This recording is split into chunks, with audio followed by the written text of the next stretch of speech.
Hello friends, welcome to YouTube channel smart class. तो दोस्तों, आज हम लोग क्लास 10th का जितना भी इंपॉर्टेंट क्वेश्चन चैप्टर 2 में आने वाला है उस चैप्टर 2 का वीडियो यहाँ पे मैं बना रहा हूँ। और जितना भी क्वेश्चन है सब इंपॉर्टेंट है, एग्जाम में आने की संभावना 100% यहीं से रहेगी। और हमेशा क्वेश्चन जो है इसी प्रकार का क्वेश्चन आएगा जैसा मैं यहाँ करवाने वाला हूँ। तो आप लोग वीडियो में लास्ट तक बने रहिए, और वीडियो अच्छी लगती हो तो वीडियो को जरूर लाइक कर दीजिएगा, और चैनल पर पहली बार आए होंगे तो इसको सब्सक्राइब भी जरूर कर लीजिएगा। तो चलिए बिना टाइम के वीडियो को शुरू करते हैं। पहला क्वेश्चन है, पॉन्स, मेडुला और अनुमस्तिष्क ये किस भाग का हिस्सा? तो मस्तिष्क का 3 भाग होता है, अग्र मस्तिष्क, पश्च मस्तिष्क और मध्य मस्तिष्क। तो यही देखना है कि पॉन्स, मेडुला और अनुमस्तिष्क जो वो कौन सा भाग में है। तो वो होता है मेरे दोस्त पश्च मस्तिष्क का भाग होता है। ठीक है, ऑप्शन नंबर सी जो दिख रहा है वो पश्च मस्तिष्क का हिस्सा होता है। क्वेश्चन नंबर 2 है, निम्नलिखित में कौन सी अनैच्छिक क्रिया नहीं है? देखिए, एक होता है ऐच्छिक क्रिया, एक होता है अनैच्छिक क्रिया। तो ऐच्छिक क्रिया उसको कहते हैं जिस पे हमारा कंट्रोल हो सकता है, और अनैच्छिक उसको कहते हैं जिस पे हमारा कंट्रोल नहीं होता है। जैसे में दिल का धड़कना पूछेंगे, बताइए दिल का धड़कना अनैच्छिक क्रिया की ऐच्छिक क्रिया है? तो यहाँ पे बोलना है कि दिल का धड़कना अनैच्छिक क्रिया है, क्योंकि दिल का धड़कना को अगर बोलेंगे कि यार दिल रुक जाओ, तो क्या वो धड़कना रुकेगा? कितना भी कोशिश कर लीजिए वो नहीं रुकेगा जब तक कि भगवान उसको ना रोके। तो ये आपका हो जाएगा अनैच्छिक क्रिया। ठीक है, जैसे बोलेंगे कि मेरा जो नस जो नाड़ी होता है अगर वो चल रहा है तो बोलेंगे नाड़ी तुम रुक जाओ, क्या रुकने वाला है? नहीं, वो अपना रफ्तार से जो चल रहा है वो चलते रहेगा। लेकिन हाँ वही अगर कोई क्या कर रहा है कि अगर कोई किसी को, हाँ तो अभी मैंने क्या बोला था, अनैच्छिक क्रिया। जैसे मैं बोल देंगे कि किसी को एक तबरक मारना है तो बोले कि यह हाथ अभी रुक जाओ, अभी नहीं मारो, तो क्या हाथ रुक सकता है ना, क्योंकि उस पर हमारा कंट्रोल है। तो वो आपका हो जाएगा ऐच्छिक क्रिया, जिसपे हम लोग अपना खुद कंट्रोल कर ले। ठीक है, अब अंगुली को हिलाएंगे तो बोलेंगे अंगुली मत हिलो, रुक जाओ बाबू रुक जाओ, तो क्या नहीं रुकेगा? एकदम रुक जाएगा, क्योंकि वो ऐच्छिक क्रिया है। तो अब आप लोग को समझ में आ गया होगा। तो क्वेश्चन है, निम्नलिखित में से कौन सी अनैच्छिक क्रिया है? अनैच्छिक क्रिया नहीं है वो बोल रहा है। तो अनैच्छिक क्रिया कौन नहीं है? ऑप्शन नंबर बी बिल्कुल सही हो जाएगा, चबाना। क्योंकि चबाना ऐच्छिक क्रिया, इसको हम लोग कंट्रोल कर सकते हैं। ठीक है ना, चबाने के लिए मुँह चला रहे, मन किया तो रोक दिए, है कि नहीं? तो यहाँ पर हो जाएगा चबाना। चलिए अगला क्वेश्चन है, दो तंत्रिका कोशिका के मध्य खाली स्थान को क्या कहते हैं? तो दो तंत्रिका कोशिका के मध्य जो खाली स्थान होता है उसको हम लोग बोलते हैं सिनेप्स। बहुत इंपॉर्टेंट क्वेश्चन, देखिए आप लोग को साइड में मिलेगा भी कौन कौन क्वेश्चन कौन साल पूछा हुआ है। ठीक है ना, चलिए नेक्स्ट है, निम्न में कौन सा अंग संवेदी ग्राही नहीं है? कौन संवेदी ग्राही नहीं? तो ऑप्शन नंबर हो जाएगा डी। ऑप्शन नंबर डी इसका करेक्ट हो जाएगा। अगला क्वेश्चन है, मेरु रज्जु निकलता है। तो मेरु रज्जु कहाँ से निकलता है? तो वो आपका निकलता है मेड्यूला से, जो पश्च मस्तिष्क में होता है।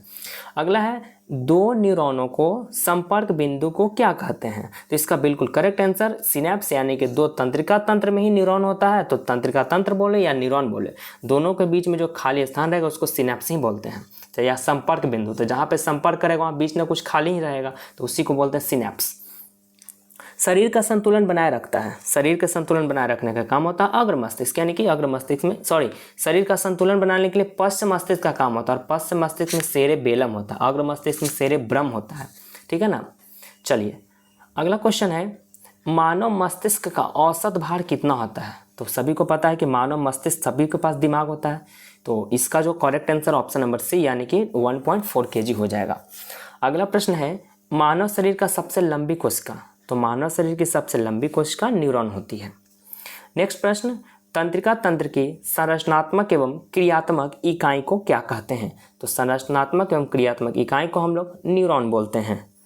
ऑप्शन नंबर ए बिल्कुल सही हो जाएगा। नेक्स्ट है, मस्तिष्क उत्तरदायी है। मस्तिष्क किस चीज़ के लिए काम करता है? सोचने के लिए, कि हृदय को धड़कने के लिए, कि शारीरिक संतुलन के लिए, कि सभी? तो सभी को पता है शरीर, मस्तिष्क तो पूरा शरीर को ही कंट्रोल किया हुआ है। सोचना है, चाहे किसी को पीटना है, किसी को मर्डर करने का प्लान बनाना है, तो ये सब दिमाग का ही काम है, यानी कि इनमें से क्या हो जाएगा आपका सभी। नेक्स्ट है, मस्तिष्क का कौन सा भाग शरीर की स्थिति तथा संतुलन का अनुरक्षण करता है? अभी बताए थे संतुलन का काम करने का पश्च मस्तिष्क का काम होता है, और पश्च मस्तिष्क को हम लोग अनुमस्तिष्क भी बोलते हैं, यानी ऑप्शन नंबर सी आपका बिल्कुल सही हो जाएगा। मानव शरीर में सबसे लंबी कोशिका? तो मानव शरीर की सबसे लंबी कोशिका तंत्रिका कोशिका होती है, जो न्यूरॉन इसी के अंदर होता है। ठीक है, चलिए अगला है, सिनेप्टिक नॉब्स पाया जाता है। सिनेप्टिक नॉब्स किस में पाया जाता है? तो वो आपका न्यूरॉन यानी दिमाग में, यानी कि दिमाग में न्यूरॉन होता है। ऑप्शन नंबर डी आपका बिल्कुल सही हो जाएगा, न्यूरॉन।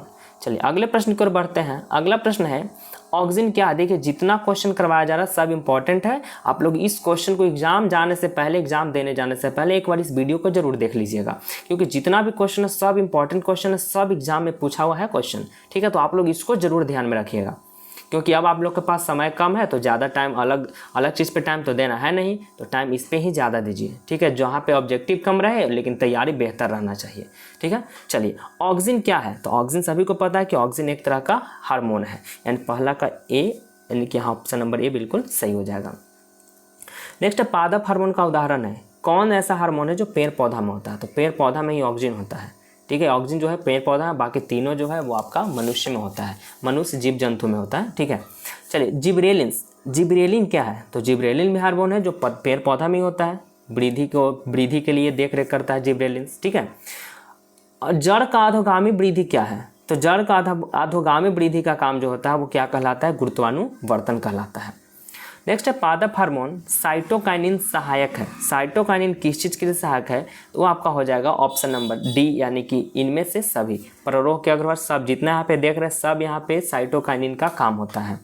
चलिए, कौन सा पादप हार्मोन पत्तियों के मुरझाने के लिए उत्तरदायी है, पत्तियों को मुरझाने के लिए इसमें से कौन सा हार्मोन उसके लिए काफ़ी है, पत्तियों को मुरझाना है तो एब्सेसिक अम्ल वहाँ पे रिलीज होगा, उसके बाद पत्ती मुरझा जाएगा।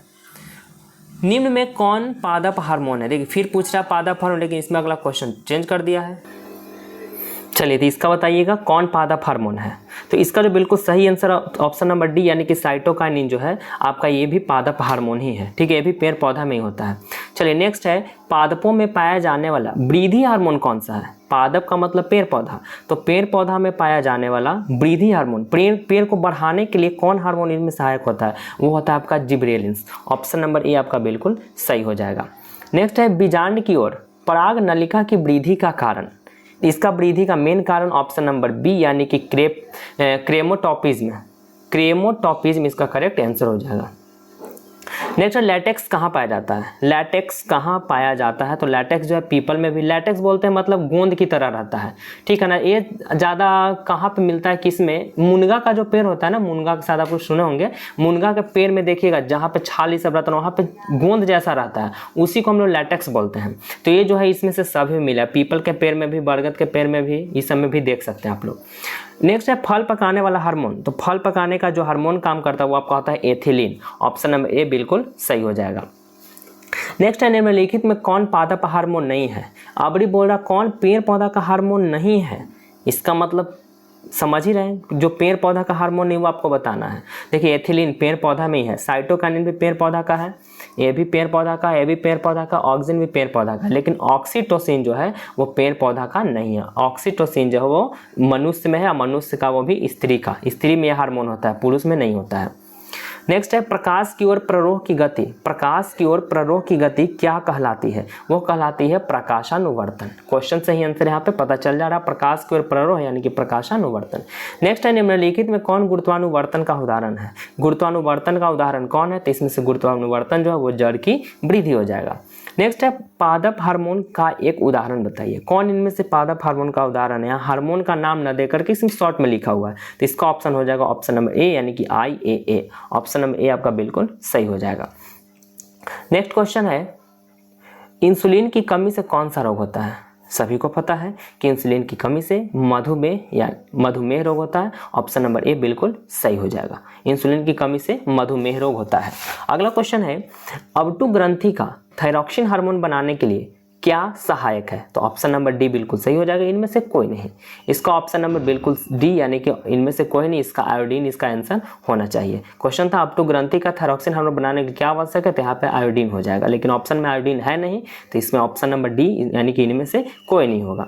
अगला क्वेश्चन है कौन अंतःस्रावी और बाह्यस्रावी एक जैसा कार्य नहीं करता, कौन ऐसा है जो अंतःस्रावी और बाह्यस्रावी दोनों एक जैसा कार्य नहीं करता है, तो इसका ऑप्शन नंबर बी हो जाएगा, यानी कि पीयूष ग्रंथि। नेक्स्ट है थायराइड ग्रंथि से कौन सा हार्मोन निकलता है, थायराइड ग्रंथि से कौन सा हार्मोन निकलता है, तो थायराइड ग्रंथि से इसी से रिलेटेड नाम यानी कि थायरॉक्सिन हार्मोन यहाँ पे रिलीज होता है। नेक्स्ट है इनमें कौन अंतःस्रावी ग्रंथि नहीं है, जो अंतःस्रावी ग्रंथि नहीं उसका नाम बताना, तो यकृत आपका ऑप्शन नंबर डी हो जाएगा। यकृत को हम लोग इंग्लिश में क्या बोलते हैं, इसको कमेंट में जरूर बताइएगा कि यकृत को इंग्लिश में क्या कहते हैं और लीवर को हिंदी में क्या बोलते हैं, ठीक है। चलिए नेक्स्ट प्रश्न है, निम्न में कौन पिट्यूटरी ग्रंथि से निकलने वाला हार्मोन है? जो पिट्यूटरी ग्रंथि से हार्मोन निकलता है उसका नाम है वृद्धि हार्मोन। पिट्यूटरी ग्रंथि से ही वृद्धि हार्मोन रिलीज होता है। किशोरावस्था में होने वाले शारीरिक परिवर्तन का कारण, तो इसका 7वां का बिल्कुल सही आंसर डी हो जाएगा, ए और बी दोनों हो जाएगा। ठीक है, टेस्टोस्टेरोन और एस्ट्रोजन जो किशोरावस्था में शारीरिक परिवर्तन जब होता है, जब कोई बड़ा हो जाता है, ठीक है ना, तब उसमें टेस्टोस्टेरोन और एस्ट्रोजन का हार्मोन रिलीज हो जाता है, होने लगता है। ठीक है, नेक्स्ट है, रक्त में शर्करा का स्तर नियंत्रण कौन करता है? रक्त में शर्करा का नियंत्रण स्तर कौन करता है? वो आपका इंसुलिन करता है, यानी ऑप्शन नंबर डी बिल्कुल सही हो जाएगा। अगला है, एंड्रोजन क्या है? तो एंड्रोजन जो है वो नर हार्मोन है, पुरुष वाला हार्मोन एंड्रोजन हो जाएगा। अगला है, टेस्टोस्टेरोन स्रावित होता है। टेस्टोस्टेरोन स्रावित होता है वृषण से, जो पुरुष में होता है। नेक्स्ट है, मनुष्य के शरीर की सबसे बड़ी ग्रंथि। तो मनुष्य के शरीर की सबसे बड़ी ग्रंथि थायराइड ग्रंथि है, यानी ऑप्शन नंबर डी बिल्कुल सही हो जाएगा। अगला प्रश्न है, मनुष्य के शरीर की सबसे बड़ी, अरे एक मिनट, ये क्या बोल रहा था? अरे यार क्वेश्चन तो ये तो वृषण होगा ना, इसका तो वृषण हो जाएगा, इसका तो सही है। टेस्टोस्टेरोन जो स्रावित होता है वृषण से, ग्रंथि का नाम पूछा था, तो ये थायराइड ग्रंथि थोड़ा होगा इसमें। मनुष्य के शरीर की सबसे बड़ी ग्रंथि, तो इसका हो जाएगा यकृत। यकृत सबसे बड़ी ग्रंथि, लीवर हो जाएगा। ठीक है ना। चलिए नेक्स्ट प्रश्न की ओर बढ़ते हैं। निम्नलिखित में किसे बर्थ हार्मोन कहा जाता है? बच्चा जब जन्म लेता है ना, तो उसी को बोला गया बर्थ हार्मोन। तो बच्चा जब जन्म लेता है तभी उस समय वो हार्मोन रिलीज होता है जिसका नाम है ऑक्सीटोसिन। ये महिलाएं में होती है, जब बच्चा जन्म होता है तब ऑक्सीटोसिन हार्मोन रिलीज महिलाएं के अंदर से होती है। अगला है, कॉर्पस ल्यूटम से स्रावित हार्मोन क्या है? तो इसका करेक्ट आंसर ऑप्शन बी यानी कि प्रोजेस्टेरॉन हो जाएगा। ऑप्शन नंबर बी आपका बिल्कुल सही हो जाएगा। नेक्स्ट है, निम्नलिखित में कौन पुरुष हार्मोन है? पुरुष हार्मोन का नाम बताइए। तो पुरुष हार्मोन यहाँ पे टेस्टोस्टेरोन हो जाएगा। किसे रासायनिक दूध कहते हैं? बहुत इंपॉर्टेंट क्वेश्चन। किसे रासायनिक दूध कहते हैं? तो हार्मोन को ही हम लोग रासायनिक दूध कहते हैं। नेक्स्ट है, थायरॉक्सिन हार्मोन के संश्लेषण में किसका होना बहुत जरूरी है? थायरॉक्सिन हार्मोन का जब संश्लेषण होगा, वहां से रिलीज होगा, तो कौन सा हार्मोन वहां पे रहना बिल्कुल ही जरूरी है? ये आपका वहां पे ऑप्शन नंबर हो जाएगा थायरॉक्सिन हार्मोन है। तो थायरॉक्सिन हार्मोन के लिए यहाँ पे आयोडीन को होना बहुत जरूरी है। नेक्स्ट है, किससे बचने के लिए आयोडीन युक्त नमक का प्रयोग की सलाह दी जाती है? कौन सा रोग से बचने के लिए? तो इसका ऑप्शन नंबर बी यानी कि घेघा रोग से बचने के लिए आयोडीन युक्त नमक का प्रयोग किया जाता है। चलिए 2-4 प्रश्न और हैं, टोटल 24 प्रश्न है, 26। चलिए आ गए 18वां में। मनुष्य में कपाल तंत्रिकाओं की संख्या कितनी है? तो मनुष्य में कपाल तंत्रिकाओं की संख्या ऑप्शन नंबर ए यानी कि 24 नहीं 12 जोड़ा। अच्छा 24 में संख्या हो जाएगा। मनुष्य में कपाल तंत्रिकाओं की संख्या 24 होती है और जोड़ा में 12 हो जाएगा। मस्तिष्क का कौन सा भाग में गंध पहचानने का केंद्र है? अगरबत्ती जल रहा है, परफ्यूम मार रहा है, तो इसका गंध आके कौन मस्तिष्क का कौन सा भाग पहचानता है? उसका काम है अग्र मस्तिष्क का, आगे वाला पार्ट का हिस्सा पहचानता है। नेक्स्ट है, घेघा पनपता है। घेघा किससे पनपता है? किसकी कमी से घेघा रोग होता है? इसका ऑप्शन नंबर ए यानी कि आयोडीन की कमी से होता है। ऑप्शन नंबर सी बिल्कुल सही हो जाएगा।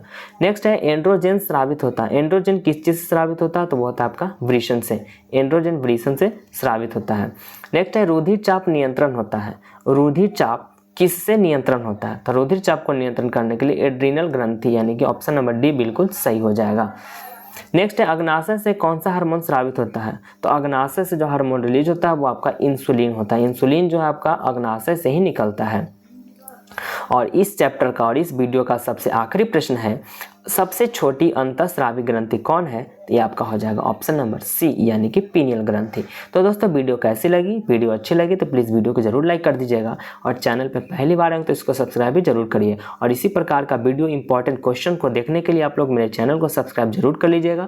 जितना भी इंपॉर्टेंट क्वेश्चन है सभी इंपॉर्टेंट क्वेश्चन को चैप्टर बाय चैप्टर कराने की कोशिश जरूर किया जाएगा। चैप्टर बाय चैप्टर वो बिल्कुल इंपॉर्टेंट, ज़्यादा फालतू क्वेश्चन को करवाना नहीं है, जो इंपॉर्टेंट आप लोग उसको जरूर पढ़ लीजिएगा। तो चलिए हम लोग मिलते हैं अब नेक्स्ट वीडियो में, तब तक के लिए दोस्तों bye bye and take care.